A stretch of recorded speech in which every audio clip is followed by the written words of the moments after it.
이시안의 읽은 척 책방. 안녕하세요. 성신여대 겸임교수이자 지식편의점 시안책방의 주인 이시안입니다.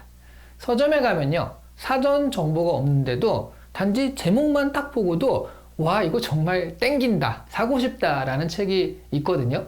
사실 인터넷 서점과 다른 오프라인 서점의 매력이 그런 것이긴 하죠. 뜻밖의 만남, 생각지 못한 발견 같은 것들이 있습니다. 오늘 소개해드릴 책은요, 제가 광화문 교보문고에 갔다가 제목만 보고서 와, 이거 너무 재밌겠다 싶어서 산 책입니다. 일본이 선진국인가? 라는 그런 물음이 아니라 일본은 이미 선진국이 아니다 라고 선언하는 제목이죠. 유영수 작가님이 쓰신 일본이 선진국이라는 착각입니다.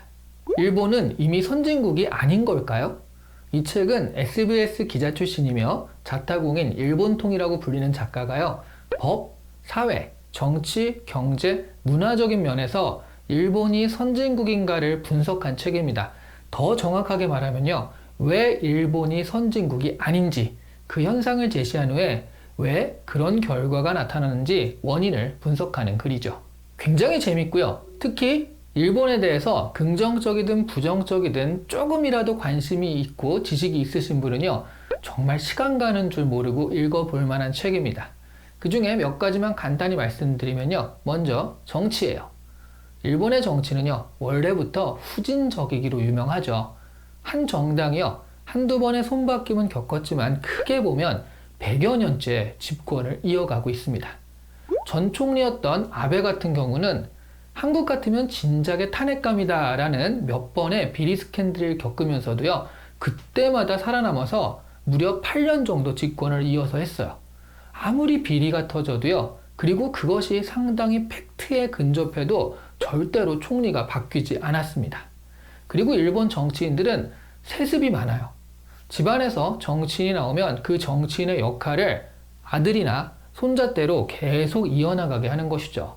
대표적으로요, 1990년 이후 지금까지 일본 총리를 지낸 11명 중에 8명이 세습 정치인이라고 합니다. 그리고 TV 뉴스 앵커가요, 정권의 비판적인 논조로 보도를 했다는 이유로 그 앵커가 프로그램에서 하차하는 일이 지금도 반복되는 것이 일본의 정치 현실이에요. 이렇게 된 가장 큰 이유는요, 일본의 민주주의가 국민에 의해서 도입된 것이 아니라 패전 후에 위에서부터 도입되었기 때문입니다.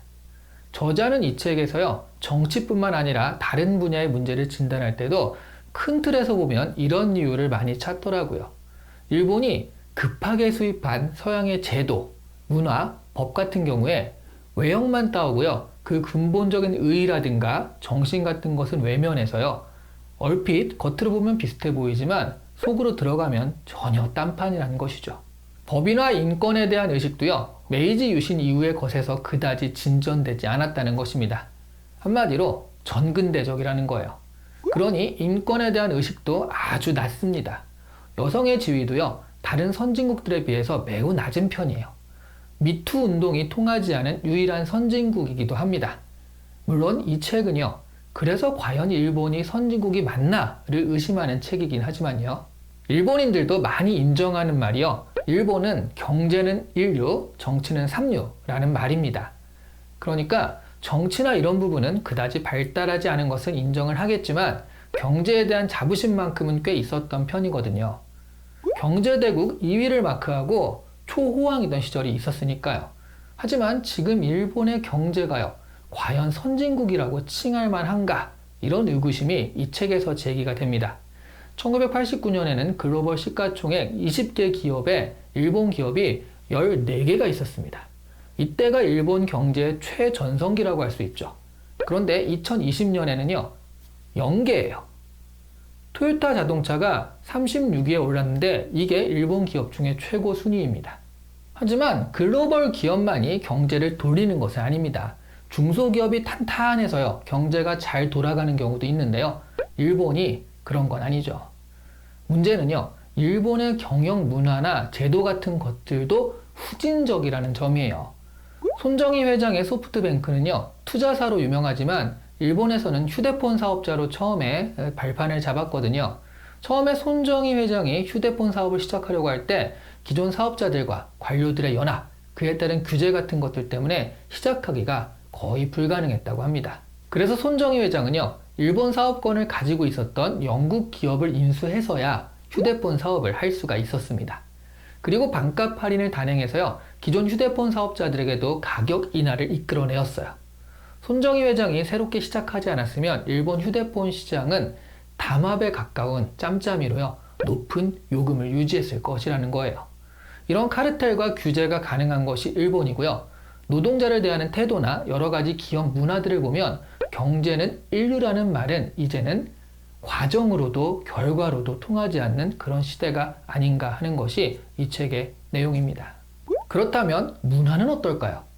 얼마 전에 라디오에서요, 패널들과 같이 왜 일본 영화는 예전에는 세계적인 히트작이나 명작들이 나왔는데요, 요즘은 애니메이션만 제작이 되고요, 실사 영화가 나와도 폭망하잖아요. 그 이유가 무엇일까에 대해서 얘기를 한 적이 있거든요.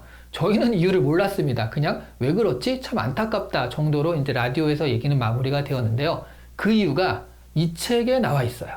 최근 일본 영화들은요, 영화사, 방송사, 출판사, 광고사들이 종합적으로 단기 프로젝트 형식으로 참여해서 제작을 하는 제작위원회 방식으로 제작된다고 합니다. 워낙에 여러 회사들이 엉켜 있다 보니까요, 아무도 모험을 할 수가 없는 거예요.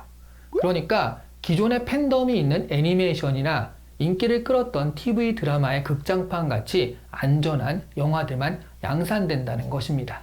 이 책에서 진단한 일본의 몰락은요, 크게 보면 안전지향적으로 과거에만 머물고 새로운 변화에 적응하려 하지 않았던 일본 사회 전체의 문제입니다.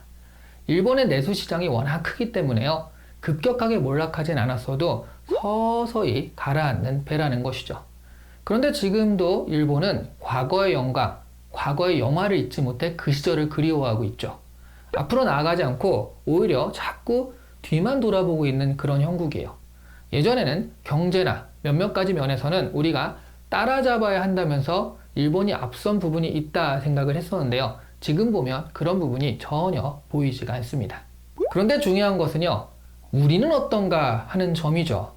일본의 이야기를 하는 것은요, 일본이 걱정돼서라기보다는요, 그럴 리가 없잖아요. 우리 역시 이 같은 우를 범하지는 않을까 돌아보자는 의미거든요. 카르텔이나 규제, 안전한 선택 등의 결과가 일본 경제의 침몰을 가져오고 있는데요. 우리 역시 지금 IT라든가 이런 부분에서 규제에 덫에 걸려 있는 게 상당히 많거든요. 타다 같은 공유차 사업이 결국 철수하기도 했고요. 게임은 규제에 묶여서요, 한동안 잘 나가던 산업 자체가 중국에 따라잡히기도 했습니다. 이 책을 보면서 우리와 같은 점, 다른 점 등을 돌아보게 되었는데요. 아차하면 위험한 부분이 우리에게도 있더라고요. 일본의 실패 케이스를 잘 보고 우리는 그 같은 위험으로 가지 않게 주의를 해야겠습니다. 오늘 이 시간에 읽은 척 책방은 유영수 작가님의 일본이 선진국이란 착각입니다. 좋아요와 구독은요, 시안책방을 선진 채널로 만드는 길입니다.